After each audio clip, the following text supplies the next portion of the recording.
E vamos começar remotamente. Coronel Tadeu, vou começar a passar a bola aí para o senhor. A primeira questão, primeiro agradecer o senhor ter aceito o nosso convite. Vamos primeiro discutir a questão do imposto de renda, né? E a questão, a votação unânime, né? O que é raríssimo, né? Pela isenção até R$5 mil, mas tem de haver uma contrapartida, né, Coronel? Se eu estiver errado, o senhor me corrija, porque os recursos que vinham anteriormente, desses que eram cobrados pelo imposto de renda, esses recursos não virão mais, tem que ter uma outra fonte, inclusive é o que determina a legislação. E havia a proposta de taxação dos super ricos, que na verdade não eram tão super assim, não tão ricos assim também. Eu queria saber a opinião do senhor, se o senhor foi favorável à questão do imposto de renda, da isenção, e da onde vão vir esses recursos. Passo a palavra ao senhor. Obrigado, Vila, uma boa noite estar com você, boa noite, Juliana, boa noite, Laís, boa noite para todos aqueles que estão nos assistindo e ouvindo nesse momento. Bom, vamos lá. Nós temos questões positivas e questões negativas nessa questão do imposto de renda. A primeira delas que é mais do que justo se reajustar uma tabela que há muitos anos não se mexia. Então nós tínhamos governos que arrecadavam cada vez mais sem mexer na tabela e por isso iam alcançando mais e mais trabalhadores com baixa renda. Então esse reajuste ele era mais do que necessário, estava muito atrasado inclusive. R$5 mil é um bom valor. Nós temos hoje, segundo a própria Receita nos informou, cerca de 30 milhões de pagadores de impostos deixarão de recolher aproximadamente R$1.500 por mês, é um número aproximado, mas é o valor correspondente ao imposto de renda que eles vinham pagando, e isso, é claro, traz benefício para todas essas famílias, sem sombra de dúvida. A gravidade dessa votação está na falta de lastro, porque o governo, nesse momento em que aprova a isenção de R$5 mil, ele também renuncia a essa receita, ele não vai mais ter esse dinheiro no cofre, e as coisas não vão bem. Nós estamos vendo claramente um governo que está gastando mais do que pode, e no momento em que renuncia a receita, isso vai faltar em algum lugar. Aí vem a contrapartida, vamos cobrar de quem tem mais, entre aspas, né, Vila, você acabou de falar, parece que os super ricos não são tão ricos assim, e vamos ver se eles aguentam pagar mais imposto, porque o que a gente tem visto nos últimos anos é cada vez mais o empresário, aquele que produz riqueza, oferece empregos, gera renda para a família brasileira, sendo penalizado com impostos, aumentando toda aí a sua carga tributária, que não é pequena. O Brasil é um dos países que mais arrecada imposto, e isso vai dificultando o andar da economia. A roda vai ficando pesada, vai ficando difícil de girar, e esse eu acho que é o maior erro desse governo nesse momento, é não controlar os seus gastos, é não ter medidas para gastar, e a gente está vendo aí os números, déficit fiscal, balança comercial, todos os números entrando no negativo, empresas estatais apresentando resultados negativos, e isso é muito perverso para um país tão grande, tão rico, sabendo que ele poderia estar gerando muito mais riqueza do que despesa. Então esses são os pontos negativos, mas é claro que a gente não pode votar contrário a isso, porque a gente está vendo ali na ponta da linha que estamos beneficiando mais de 30 milhões de famílias, e por esse motivo, é claro que a votação ela foi acachapante mesmo, não teve como ser diferente, porque seria dizer não à população que a gente sabe que, principalmente a população de baixa renda, é a que mais está sofrendo. Aliás, é a que mais estava pagando imposto, diga-se de passagem, principalmente o ICMS, porque vai no supermercado, eles não aplicam em CDBs, LCIs, LCAs, eles não aplicam esse dinheiro, não tem a menor possibilidade de se fazer um investimento desse tipo. O investimento deles é ir para o supermercado no momento correto e tentar comprar o produto básico mais barato possível para colocar dentro da sua casa.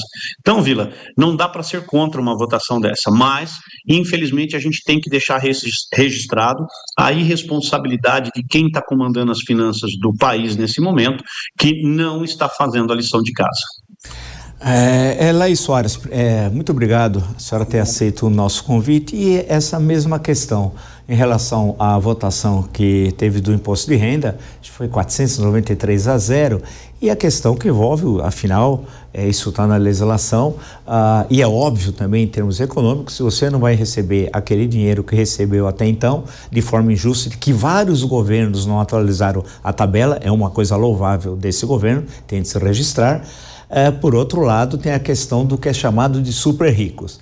E aí eu passo a palavra à senhora, mas me lembro antes da entrevista de um senhor, é inacreditável, eu conheço relativamente bem a história política do Brasil, e um senhor que fez críticas, um senhor muito rico, bilionário, que pagava muito imposto no Brasil, e que estava cansado de pagar os impostos, foi na Folha de São Paulo. Aí quando perguntado, onde o senhor tem a residência fiscal? No Uruguai. Eu achei fantástico, um homem patriota, reclama dos impostos do Brasil e tem a residência no Uruguai. Eu não vou dizer quem mas todo mundo sabe, só colocar no Google vocês descobrem. Bem, isso para mostrar a hipocrisia, né, dessa discussão. Nós somos um dos países mais injustos tributariamente falando, e não é de hoje que a gente fala isso, né? Então é fundamental discutir essa questão seriamente, sem panfletarismo e economicamente, com dados concretos, e economia não dá para brigar com números. Eu passo à senhora, como a senhora analisa essa questão?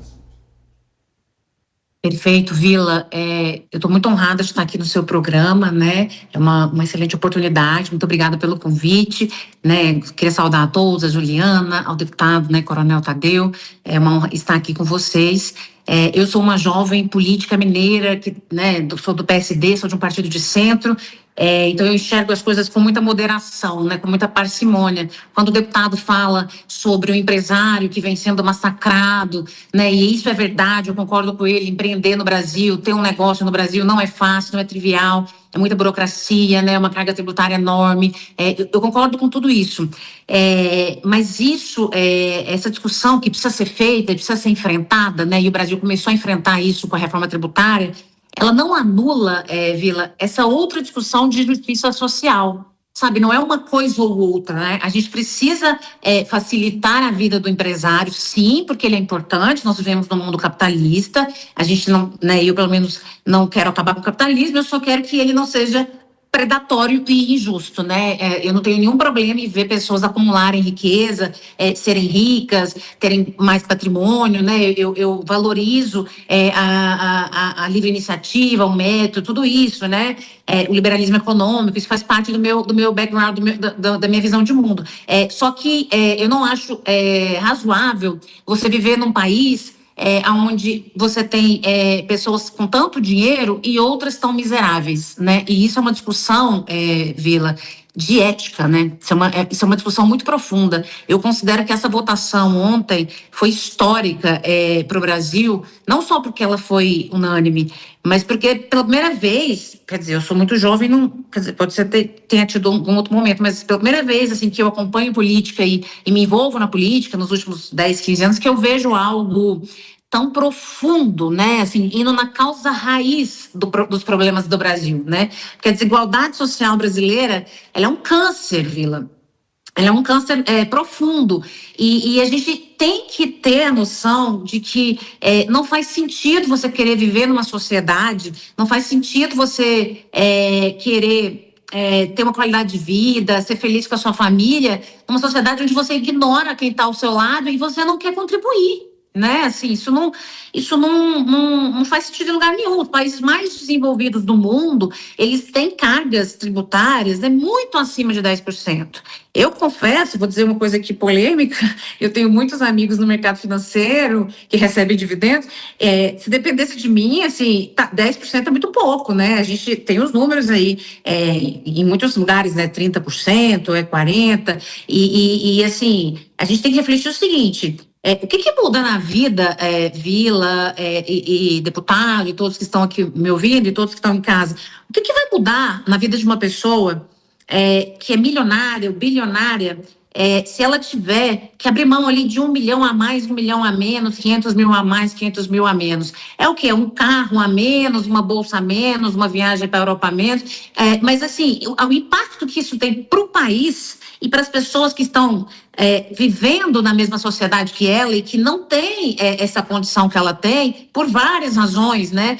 Não dá pra gente dizer a pessoa é pobre só porque ela quer, porque ela não teve competência. Não existe um país, um lugar no mundo onde todo mundo é rico. Isso não existe, né? Assim, vai contra a lógica do capitalismo. Então, o que a gente quer, né? Eu que sou uma pessoa moderada, que me considero uma pessoa de centro, o que eu quero é um país e um mundo justo, que as pessoas tenham dignidade, que ninguém passe fome, que as pessoas tenham uma saúde de qualidade, que as pessoas tenham um saneamento básico, que as pessoas tenham um salário digno. Eu não quero Robin Hood tirar do rico e dividir para todo mundo, né?